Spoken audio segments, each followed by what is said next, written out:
It's been 3 days since this and about 5 days since I've done anything on this channel. Let's see how much I have already forgotten. But what we do have to talk about today is Mandalorian Grogu, because it is coming out. It is getting it's getting some reviews from the critics and also a whole lot of other people who have seen it from behind the stage, and not looking good. Now, there's even the director of the film is saying that it's not looking good and is now questioning whether or not that should even have been a decision that they quote unquote asked him to do. Don't worry, we're going to get into that. If you guys like anything that you see here on the channel, please hit that subscribe button. Greatly appreciate it. And without further ado, let's hit Jon Favreau first. Not actually, but let's go into this. Before we go into a review from one of these posters that goes on the trades, Jon Favreau says that he doesn't know why Disney made the Mandalorian and Grogu movie, even though a couple years ago, he was actually bragging that, yes, I wrote the script a long time ago. It's going to be a movie. Did we all forget about that?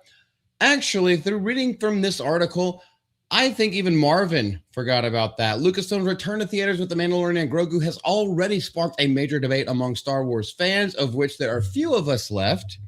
Now, Disney Star Wars is something completely differently, but Star Wars fans, yeah, we kind of just want to keep it to George Lucas's original 6 and fuck everything else, except for the EU books, up to a certain point. With many wondering why this D+ show was turned into a movie at all. Well, there's your hint on the rating scale right there, D+.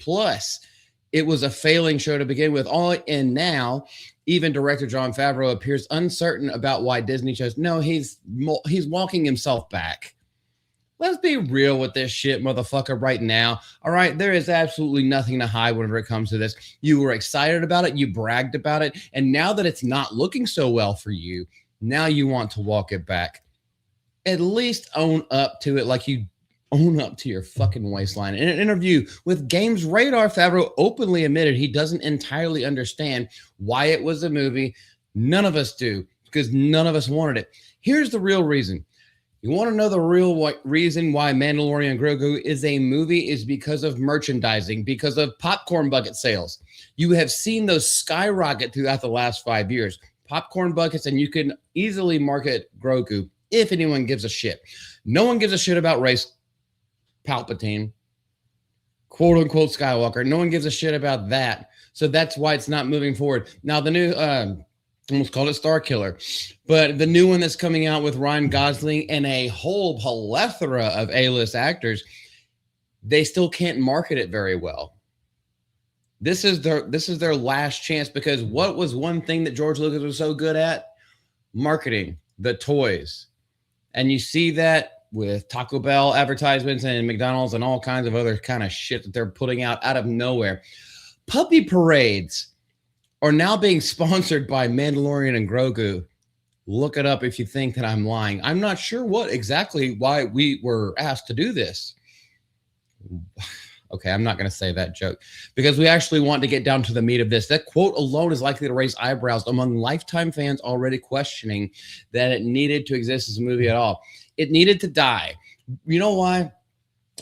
Season 1 was very well received. Season 2, if you didn't have the Luke Skywalker, the AI Luke Skywalker at the end, it would have completely floundered there.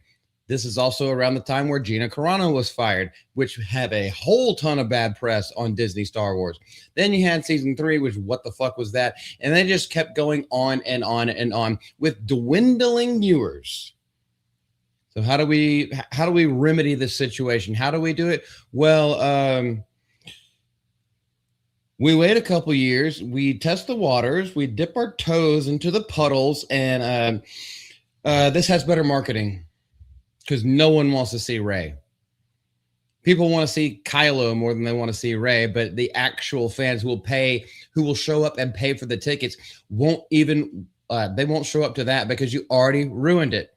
His name is not Ben Solo. It was actually Ben Skywalker, and that is the kid between Mara Jade and Luke Skywalker, and you fucked Luke over, and you fucked Han Solo over, and you fucked Princess Leia over. Granted, rest in peace, Carrie Fisher. They still weren't going to do anything good with her, and they didn't do anything good with her. Instead, she Rachel Zeglered with way less melanin all the way back from a fucking hyperspace explosion. This is the reason why. Yes, Grogu could be appear to be the strategy, and I think we can most of us can agree with that. Now let's go into just a random review, and this comes from Variety, so you know they are tending to be more what's the fucking word? They're tending to be a little bit more gentle and kind-hearted when it comes to this. What do they say? An efficient adventure that only pretends to be a real Star Wars movie. Maybe that's a good thing. So these words are parsed in so many ways. They are trying so hard not to look bad and not to shit talk Disney. An efficient adventure. You mean an adventure that, happens, takes place, and concludes? Would that be efficient for you? What exactly do you mean by efficient? That only pretends to be a real Star Wars movie. Now, with the Disney Star Wars that you have been seeing, especially the sequel trilogy, what constitutes a real Star Wars movie? And this is the way that they are parsing words, parsecing words. Hey, let's just take something out of George Lucas' lexicon. Maybe that's a good thing. Maybe it's a good thing that this is a complete piece of shit that nobody likes and was never meant to exist in the first place. It was middling at best, and maybe that's good that it was middling. What the fuck do you mean? Okay. Hey, men can be bitches too. Owen, you fucking bitch. What do you mean? Back when it was known simply as Star Wars, well, what was it, 2 years after Star Wars was released? That's when George Lucas put out A New Hope. So absolutely not. You've already stepped in the waters there. The movie that changed the world and launched George Lucas' ever-expanding universe of mythical sci-fi seemed as born for the big screen as any movie of its era. I'm going to hate everything that this person says. Star Wars said to its fans, here's a swashbuckling Zen space opera of irresistible vastness, a world large enough to colonize your imagination. And what has Star Wars become ever since Disney got the reins? It's all the same couple planets, and everyone that you love has been besmirched and is now dead. Every single one of them. Where's Chewie? Don't know. We know the real actor's dead, so he's not going to come back either. It will be a cheap imitation. That is what Disney Star Wars has given us ever since George Lucas signed it over for over $4 billion. A very cheap imitation. The Temu of the entertainment world. Don't try to make apologies for that kind of shit. Fucking own it. By the time The Mandalorian came along, where even the lead actor doesn't even want to show his face and barely wants to phone in his lines, the world of Star Wars had expanded to the point that oh my gosh, now we have to bring this apart. Had expanded to the point that in its very omnipresence, as well as its hyperactive digital age busyness, it felt larger than ever and also smaller because it was just shing shing. Even to the point where Mark Hamill was saying laser swords, even though his character would never say that. It was just a way to get him out of retirement.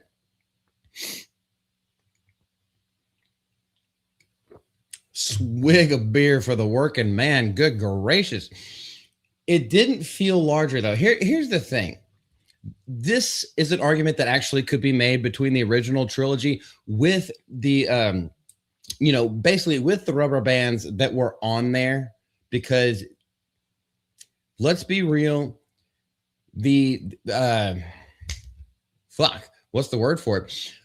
The technology, the digital technology was not there yet. However, they were still pioneering it at the time. It was still a lot of things that came out of that no one had ever seen before.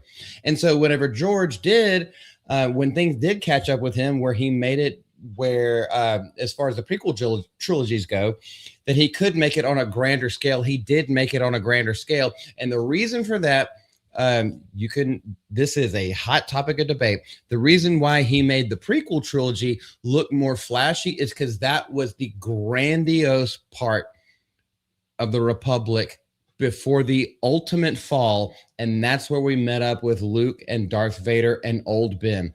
It had fallen out of decadence.